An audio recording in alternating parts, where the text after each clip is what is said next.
Fala galerinha trader, mercado financeiro. Vou colocar aqui, galera, algumas informações importantes para quem faz trader, galera, para quem acompanha aí o mercado financeiro, Ibovespa.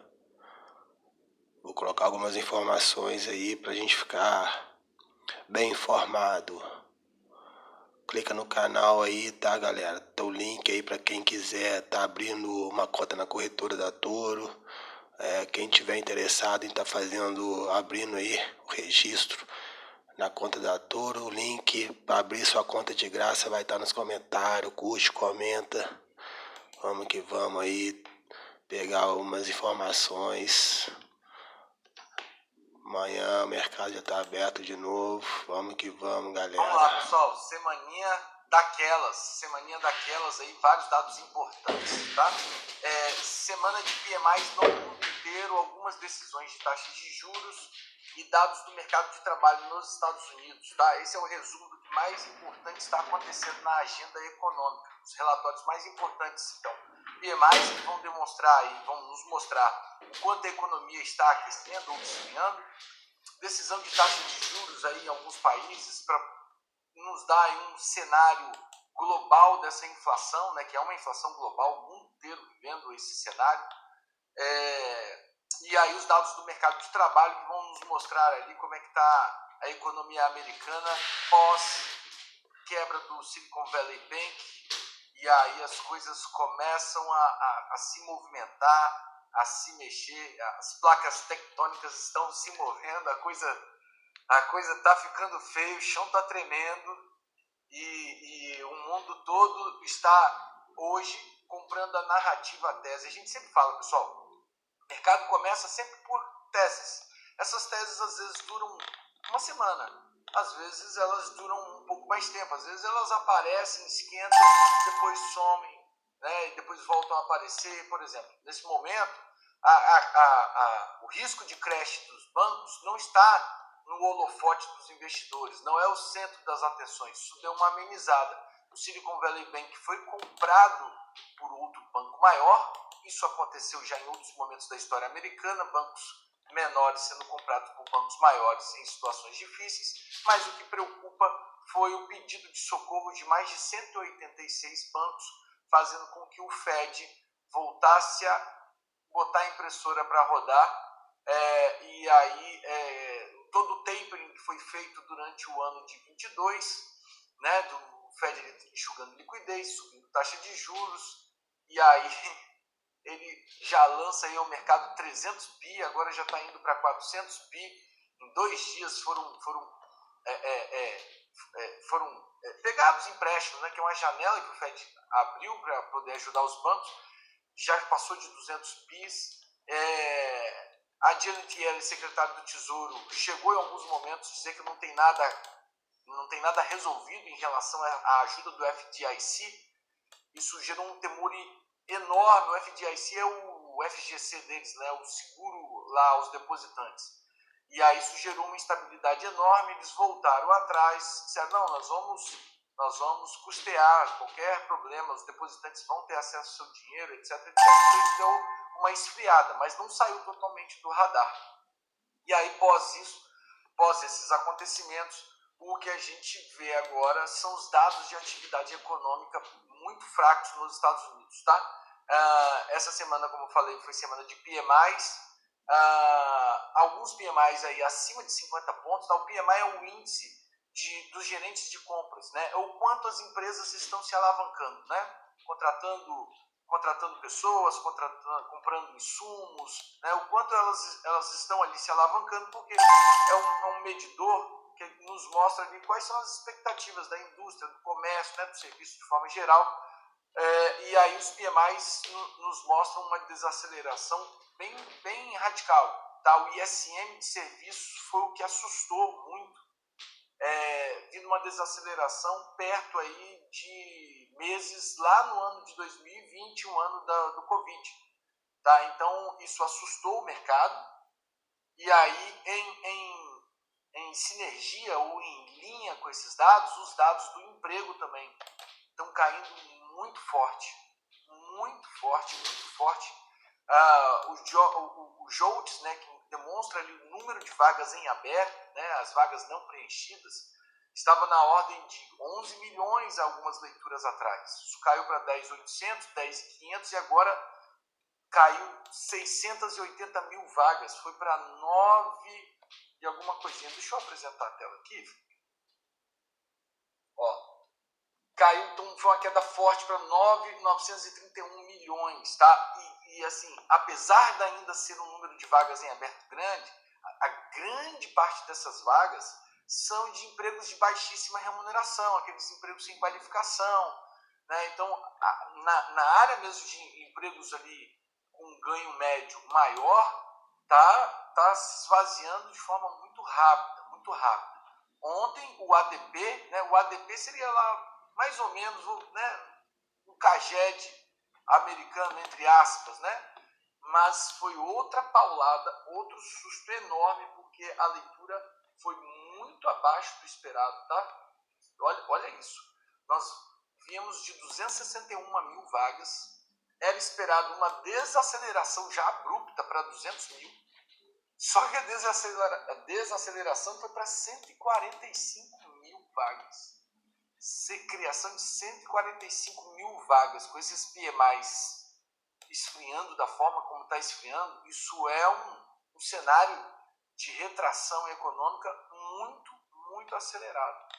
Muito acelerado. Então, a tese de recessão à porta volta a ganhar força, porque os Estados Unidos está num momento muito conturbado internamente, e também tem essas questões de geopolítica, de política externa, que está tomando um banho, uma lavada, 10-0 para o eixo do mal. 10-0, nós estamos tomando uma lavada. E aí esse é o cenário que está se armando, né, que está se construindo, né?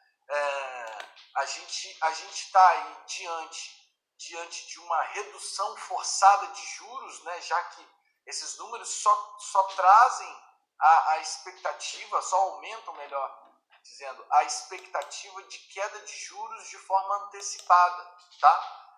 Semana passada o mercado se animou demais com os dados de inflação esfriando, né? E aí mostrando que o Fed teria margem para poder subir os juros, mas não se tinha ideia dos motivos pelo qual fez a inflação ceder, que é essa retração no mercado de trabalho muito forte, muito acentuada, né? Se eu encolho a demanda, se eu retraio a demanda, é óbvio que a gente vai ter menos consumo e é óbvio que vai cair a inflação. Então, toda a queda do PCE que aconteceu na semana passada revela hoje os motivos, né?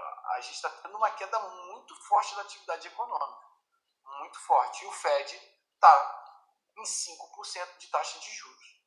Pela primeira vez, né, Léo? Sim, pela primeira vez não. Nos últimos tempos, é a primeira vez que a gente vê a economia americana verdadeiramente sentindo o baque de tudo isso que vem sendo tentado, né, de todas essas tentativas do Fed. O pessoal que acompanha a gente aqui no Bom Dia Academia, acompanha a gente nas lives e tudo, já está acostumado de ver a gente falando a quantidade de caquinha que foi feita pelo Fed, antecipações e movimentos precoces, não que a gente julgue que né, somos mais espertos do que eles, né, não, mas existe um procedimento dentro da economia para você poder impactar as coisas. E é óbvio que houveram movimentos, o próprio Fed reconheceu isso, houveram movimentos precoces, desnecessários, que geraram problemas. Agora, o Fed já havia sinalizado essa semana que ele precisava manter a taxa acima de 5%, o tempo que fosse necessário, para conseguir gerar o impacto necessário. O fato é que esse impacto chegou, né? A gente viu, principalmente pelos dados do mercado de trabalho aí, né, especialmente o quanto foi rápido, quando no início desse impacto, quanto essa ferida se mostrou rápida.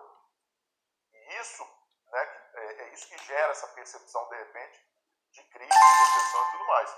Agora, talvez, e aí, não sei se o Léo concorda, mas talvez seja justamente todos esses fatores que mostrem para a gente uma possibilidade de interrupção ou até mesmo redução nas taxas antes mesmo do esperado, que que eu ainda aposto que é terceiro, quarto semestre desse ano, mas que a gente já pode ver conversa aí.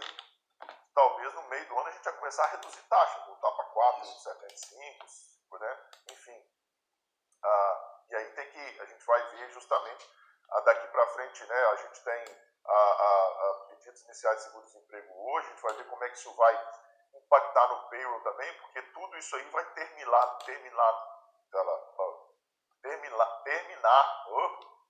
lá no payroll, montando esse quebra-cabeça para a gente com esses dados todos.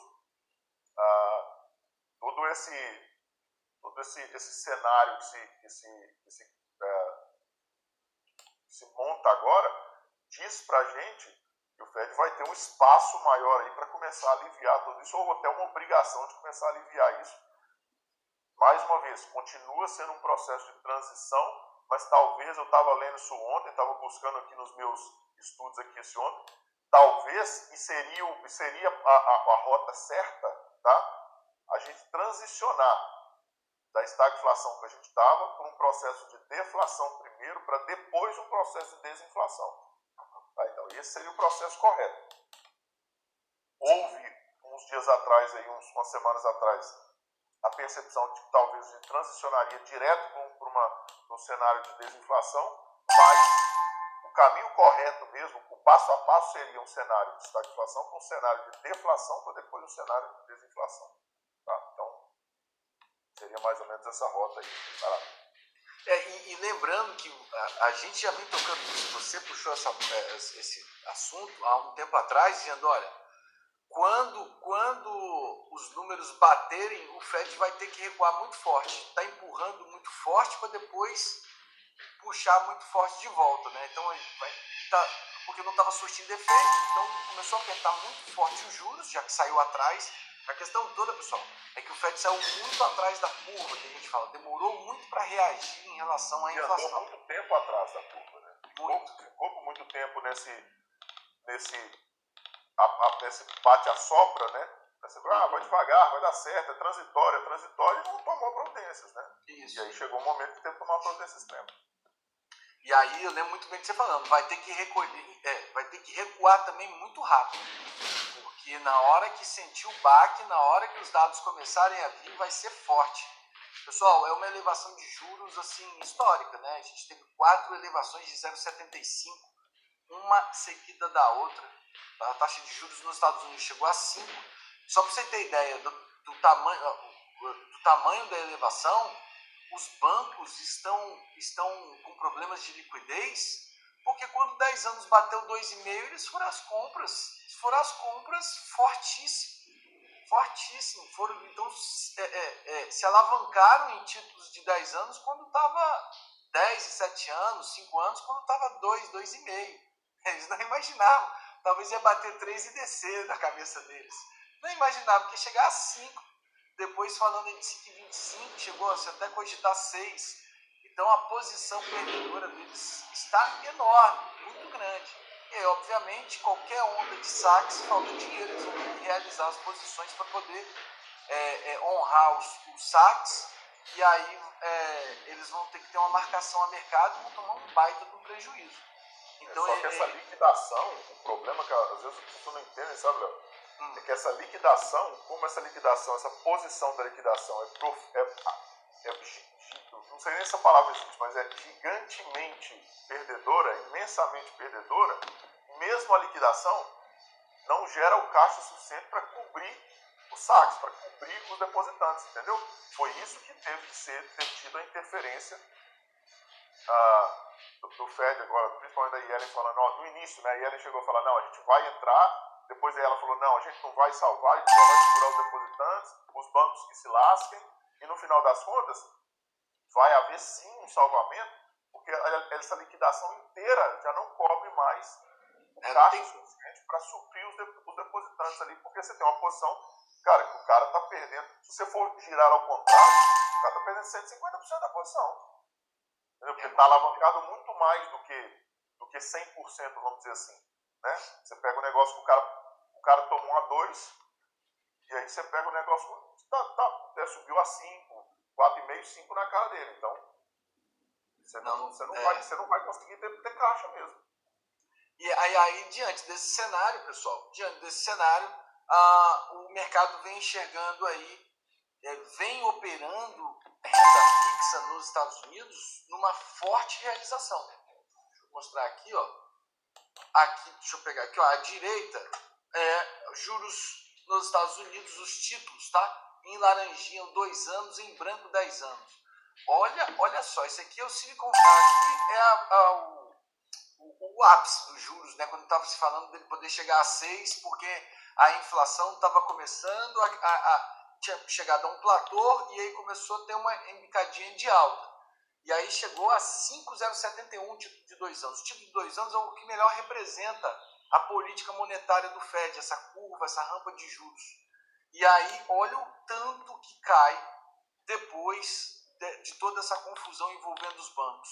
Todo mundo realizando suas posições, porque isso aqui o pessoal faz day trade, inclusive, em títulos nos Estados Unidos. Então, veja a onda de realização aí, ó, e também encurtamento do spread, né? Nós tínhamos esse spread aqui, ó, ele era de mais de 100 pontos base, né, entre 2 e 10 anos, e agora ele já encolhe bastante para menos de 50 pontos base. Deixa eu até atualizar aqui, ó.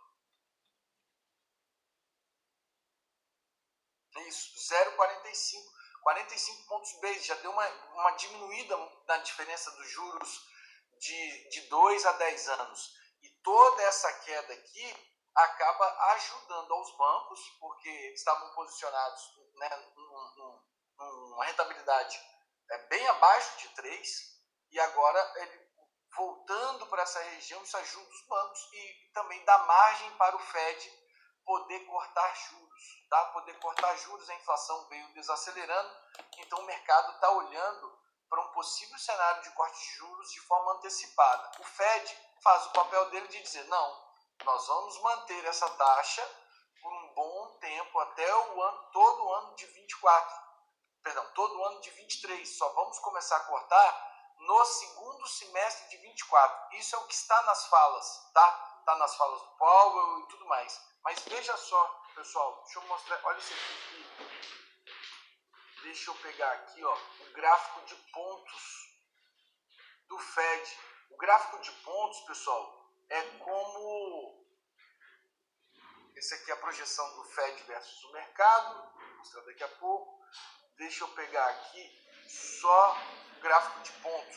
Também não.